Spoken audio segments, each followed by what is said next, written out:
Hi everybody, thank you for joining me today. So on today's video, we're going to be using this Operation Right Home sketch number 49.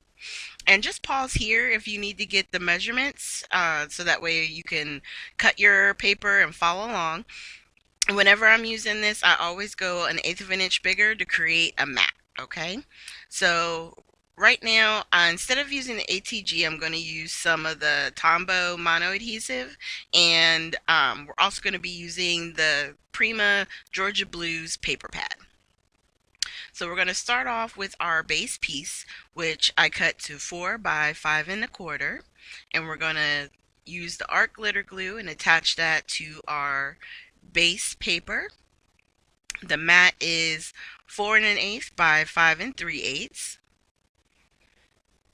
And we're going to go ahead and attach that to our card base. And what we're doing is we're making an A2 size card, which is 4 1/4 by 5 1/2.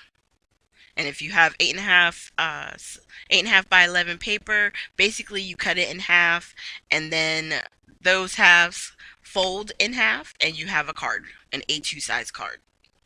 It's really easy, and it's probably the size I use the most.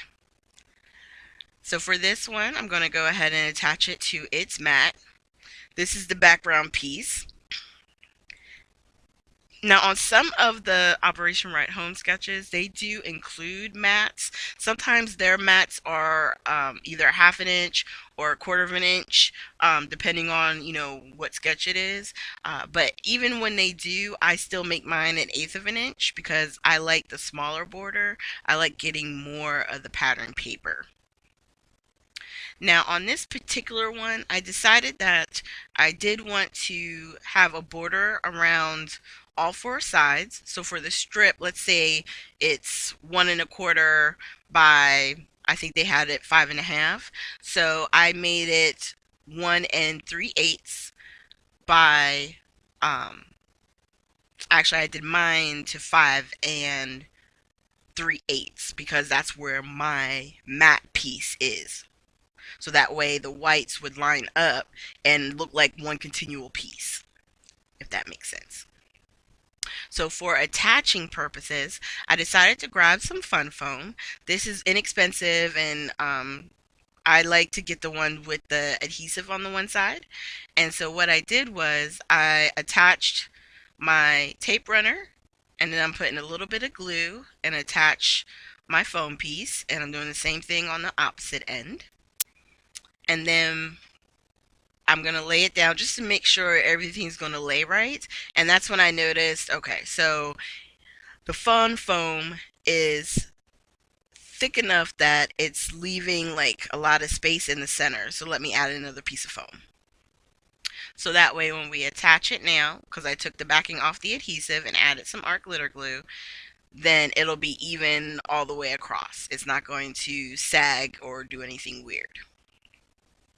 So for the focal piece, I love this blue pattern paper. We're going to attach that to a mat as well. And then once we get that attached, I decided I was going to use Fun Foam on this as well.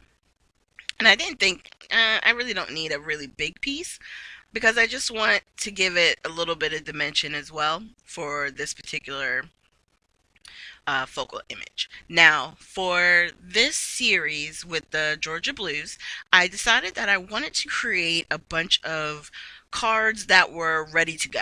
So you'll hear me talk about how I'm not using any sentiments. I'm not going to put anything on except for whatever finishing, touches like the enamel dots or sequins. I'll do that kind of stuff, but I'm not going to put a sentiment because sometimes you never know what card you may need. Sometimes you may want a happy birthday. Sometimes you might just want to send someone a thinking of you card. So I like the fact that I'm leaving this, available to be what I need it to be when I'm ready to use it, basically. So I'm taking some of the pre-made enamel dots that I had done previously in a video, and if I can remember, I will try and link that video as well at the end. And I'm just going to take 3 of the enamel dots, which I used the Nuvo drops for, and we're going to attach it to the glue that I just put down. And I used the art glitter glue to attach them. And then right here, I'm just grabbing, I've started doing the 5D, the diamond paintings, and the tool that you use to pick up the gems to put them on the canvas, that's the tool I was using right there to get that added on, because my jewel picker is in the other room and I didn't have it here when I was making the video. So here are the close-ups of our final card. And I really love this paper. It's so pretty, and I love the fact that it's double-sided so we could get some, added uses on the back side and the front side. So we're going to have fun with this collection for sure. So at the very end, I'm going to have links to previous sketch videos, and if I can remember, that enamel dot one. And all of my social media links will be down below as well. Thank you guys so much, and I hope you have a great day.